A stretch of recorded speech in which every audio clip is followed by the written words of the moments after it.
안녕하세요. 김성학 변호사입니다. 저는 대한변호사협회 공식인증 제주 형사전문변호사이자 제주지방법원 재판부별 국선변호사, 제주지방법원 논스톱 국선변호사를 역임하면서 수많은 형사사건의 변론을 성공적으로 수행해왔으며 현재 다수의 형사사건을 수임하여 변론하고 있습니다. 최근 보이스피싱 범죄는 수법이 점점 지능화, 조직화되면서 단순 가담자까지 형사처벌의 대상이 되는 사례가 늘고 있습니다.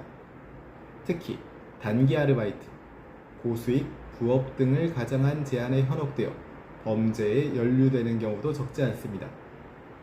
그러나 보이스피싱 사건은 가담 유형과 역할에 따라 처벌 수위가 크게 달라질 수 있으며 초기 대응에 따라 선처 가능성 역시 충분히 달라질 수 있습니다.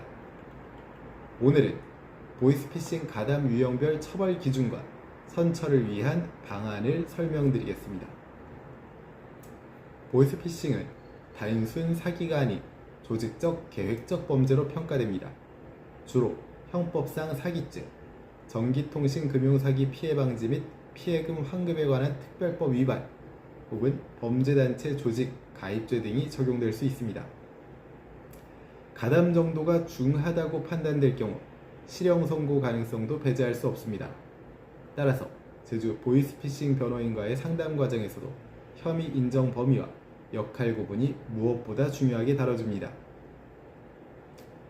보이스피싱 사건에서 수사기관은 피의자의 역할에 따라 가담 유형을 세분화하여 판단합니다. 대표적인 유형은 다음과 같습니다. 첫 번째는 총책 및 관리책입니다. 범죄 조직을 기획, 지휘하거나 자금 흐름을 관리하는 핵심 인물로 분류되며 가장 무거운 처벌을 받게 됩니다. 실형 선고 가능성이 대단히 높습니다. 두 번째는 콜센터 상담원 및 모집책입니다.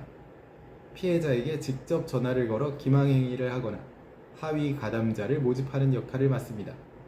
피해 금액과 반복성, 조직 내 지위에 따라 중형이 선고되게 됩니다.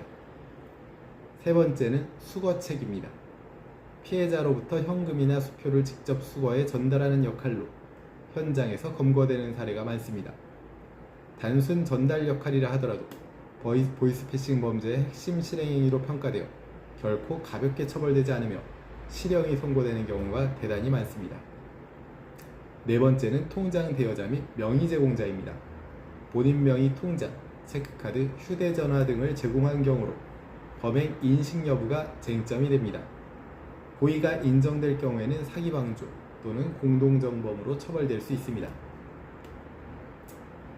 보이스피싱 사건의 처벌 수위는 가담 정도, 범행 기간, 피해 금액, 전과 여부 등에 따라 결정됩니다.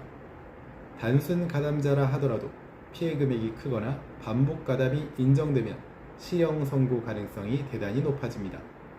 반면 범행 초기 단계에서 단기간 가담했고 피해 금액이 비교적 소액이며 조직의 실체를 충분히 인식하지 못한 사정이 있다면 집행유예나 벌금형 등 비교적 낮은 처벌이 선고될 여지도 있습니다. 보이스피싱 사건에서 선처를 받기 위해서는 초기 대응이 결정적입니다.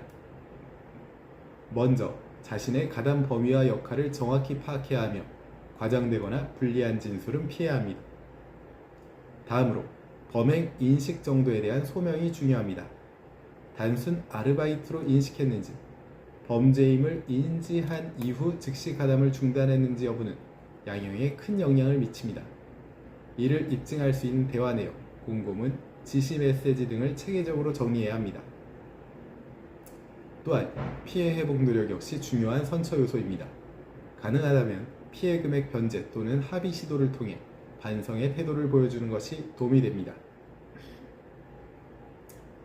현재 보이스피싱 혐의에 대한 법률적 도움이 필요하시다면 언제든지 제주 형사전문변호사 김성학 법률사무소를 찾아주시면 신속, 정확한 해법을 제시해드리겠습니다.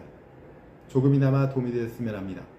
감히 최고라고 자부할 순 없지만 여러분의 권리를 지키고 항상 최선의 결과로 만족을 드리는 제주 형사전문 김성학 변호사입니다. 감사합니다.